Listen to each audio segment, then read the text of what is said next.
નિધિ school દ્વારા આજ રોજ 12 જાન્યુઆરી એટલે કે એક યુવા આધ્યાત્મિક પુરુષ સ્વામી વિવેકાનંદની 161મી જન્મ જયંતિ અંતર્ગત સમગ્ર રાષ્ટ્રમાં યુવા દિવસ તરીકે ઉજવણી કરવામાં આવે છે। તેના અનુસંધાને આજ રોજ નિધિ સ્કૂલ દ્વારા સ્વામી વિવેકાનંદની જન્મ જયંતિના અનુસંધાને એક યુવા વિદ્યાર્થીઓને પ્રેરણા આપતો કાર્યક્રમ યોજવામાં આવેલો હતો, જેમાં સ્કૂલના વિદ્યાર્થી ભાઈઓ બહેનોએ સ્વામી વિવેકાનંદ જ્યારે શિકાગોની ધર્મ પરિષદમાં પોતાનું ભાષણ આપેલું હતું અને સમગ્ર વિશ્વમાં હિન્દુ ધર્મનો ડંકો વગાડ્યો હતો તેની પ્રસ્તુતિ અંગેનું નાટક રજૂ કર્યું હતું। તેમજ નાના વિદ્યાર્થી ભાઈઓ બહેનો સ્વામી વિવેકાનંદ રામકૃષ્ણ પરમહંસ બનીને આવેલા હતા અને બાળ નરેન્દ્રથી લઈ સ્વામી વિવેકાનંદ સુધીના પાત્રો રજૂ કર્યા હતા।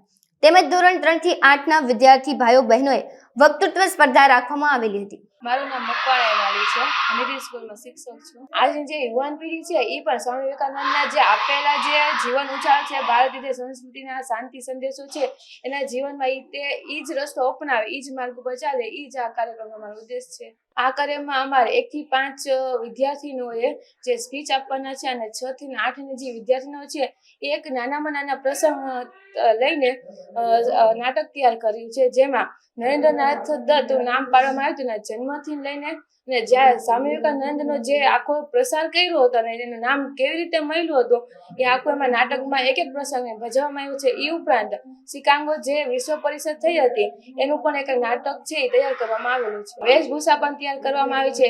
દરેક નાટકમાં પોતાના જે પાત્ર છે એમાં એ પ્રમાણે એ લોકોએ વેશભૂષા તૈયાર કરેલી છે, જેમ કે નરેન્દ્રનાથ દત્ત જે નામ પાડવામાં તેની માતા ભુવનેશ્વરી દેવી, એના પિતા છે વિશ્વનાથ દત્ત, એ બધાએ પણ વેશભૂષા કરીને આવેલા છે।